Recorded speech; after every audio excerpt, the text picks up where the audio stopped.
మరి ఆ దేవుని రాజ్యములో అనే పరలోక రాజ్యములో ప్రభునేసుక్రీస్తు వారు మన కొరకై కట్టుతున్న 12 వజ్రాలతో 12 పునాదులతో కట్టబోతున్న పరలోక రాజ్యంలో నువ్వు హక్కుదారునిగా స్వతంత్రులుగా నువ్వు చేయబడాలంటే ఈ లోకములో మనము మన పాపములను బట్టి మన శాపములను బట్టి మనము ఏం చేయబడాలంటే నీతిమంతులంగా తీర్చబడాలి. మన పాపములకు క్షమాపణ పొందాలి. ఒక వ్యక్తి పాపి అయిన మనుషుడు నీతిమంతుడుగా తీర్చబడాలి.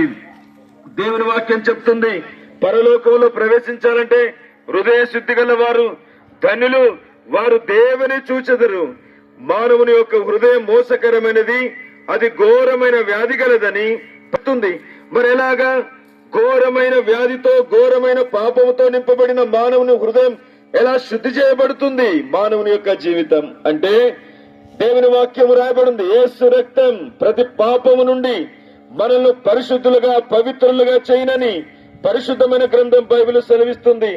ఆయనే ప్రభువు యేసుక్రీస్తు వారు ఈ లోకానికి దిగివచ్చి లోక రక్షకుడుగా ఈ శరీరుడిగా ఈ భూమి మీద ఆయన ప్రత్యక్షమై 33.5 సంవత్సరాలు ఆయన లోకంలో జీవించి ఏ పాపము లేనివాడుగా, పాపానికి చోటు లేదు, ఇవ్వలేదు. కాబట్టి ప్రియులరా, ఏ అపవిత్రతకు చోటు ఇవ్వలేదు. లోక సంబంధమైన వాటికి ప్రియులరా దేనికి తావు ఇవ్వలేదు. యేసుక్రీస్తు ప్రభు వారు పవిత్రుడుగా, పరిశుద్ధుడుగా, నిర్దోషిగా ఆయన లోకంలో జీవించి ఎన్నో అద్భుతాలు, ఆశ్చర్య కార్యాలు ఈ లోకంలో చేస్తూ వచ్చాడు. ప్రియులారంత మాత్రమే కాదు, మానవాళి పాప పరిహారం నిమిత్తమై యేసుక్రీస్తు ప్రభు వారు శిలువలో మన కొరకే తన ప్రాణాన్ని ధారపోశాడు. ఆయన ప్రాణం మన కొరకు పెట్టాడు, మన కొరకు మరణించాడు. యేసుక్రీస్తు ప్రభు వారు తిరిగి లేపబడుతూ వచ్చాడు. ఇది సత్యం. దేవుని వాక్యం చెప్తుంది. కొరింథీయులకు రాసిన మొదటి పత్రిక 15వ అధ్యాయం 3వ వచనం ప్రకారంగా, లేఖన ప్రకారము క్రీస్తు మన పాపం నిమిత్తము మృతి పొందెను, సమాధి చేయబడను, 3వ దినమున ఆయన తిరిగి లేపబడినని పరిశుద్ధమైన గ్రంథం బైబిల్ సెలవిస్తుంది. నా ప్రియమైన సోదరి సోదరులారా, యేసుక్రీస్తు ప్రభువారు నీ కొరకై శాపమయ్యాడు. యేసుక్రీస్తు ప్రభువారు తన ప్రాణాన్ని నీ కొరకు ధారపోస్తూ వచ్చాడు. యేసుక్రీస్తు ప్రభువారు నీ కొరకై చనిపోయి ఆయన 3వ దినంలో సజీవుడై తిరిగి లేపబడుతూ వచ్చాడు. ఓ మరణమా, ఓ సమాధి, నీ విజయం ఎక్కడని సవాలు విసురుతూ వచ్చాడు. మరణాన్ని జయించాడు ప్రభువు యేసుక్రీస్తు వారు. కాబట్టి ఆయనలో ఏ మాత్రం మరణము లేనే లేదు. కాబట్టి మరణాన్ని జయించిన వాడు ప్రభువు యేసుక్రీస్తు వారు. కాబట్టి ప్రియులారా, ప్రభువు యేసుక్రీస్తు వారు ఆయన ప్రశస్తమైన అమూల్యమైన రక్తం ద్వారా ఈనాడు ఒక వ్యక్తి యొక్క జీవితం, మానవుని యొక్క తలంపులు ఏం చేయబడుతున్నాయి అంటే ఆయన రక్తం వలన శుద్ధి చేయబడుతూ ఉంది. ఎవరైతే యేసుక్రీస్తు ప్రభు దగ్గరికి వస్తున్నాడో, ఎవరైతే ఆయన శిలువ దగ్గరికి చెంతకు వస్తున్నారో వారు పరిశుద్ధులుగా, పవిత్రులుగా తీర్చబడుతున్నారు. వారే దేవుని రాజ్యంలో ఉంటారు. వారికే హృదయం శుద్ధి చేయబడిన వారు. హృదయం శుద్ధి చేయబడాలంటే ఏం కావాలి చెప్పాం కదండి. ఆయన రక్తాన్ని చిందించాడు.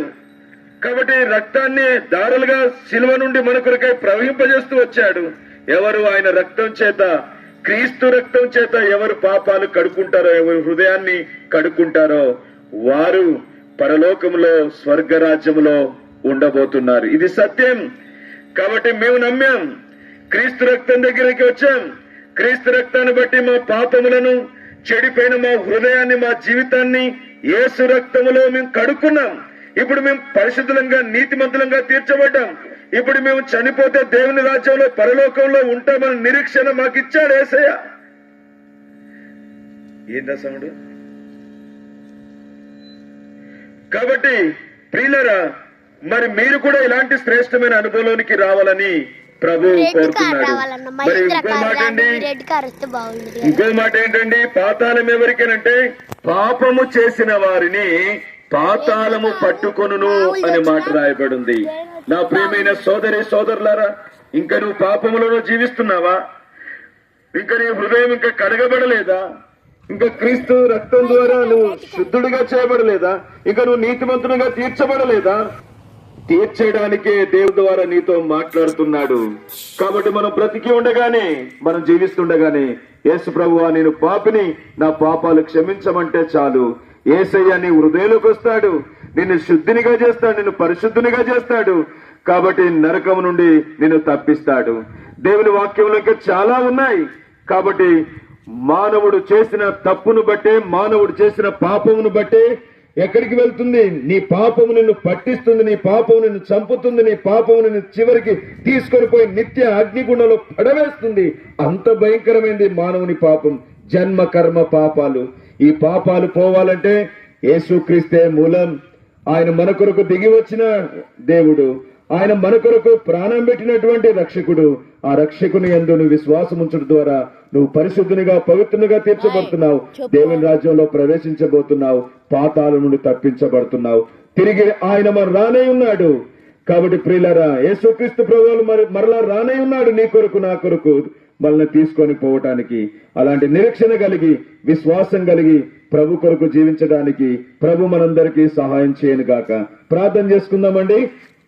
మా ప్రియమైన తండ్రి, మా రక్షకుడమైన దేవ, ఈ గ్రామంలో ఇంతవరకు నీ సువార్తను వినిపించినందుకై స్తోత్రాలు.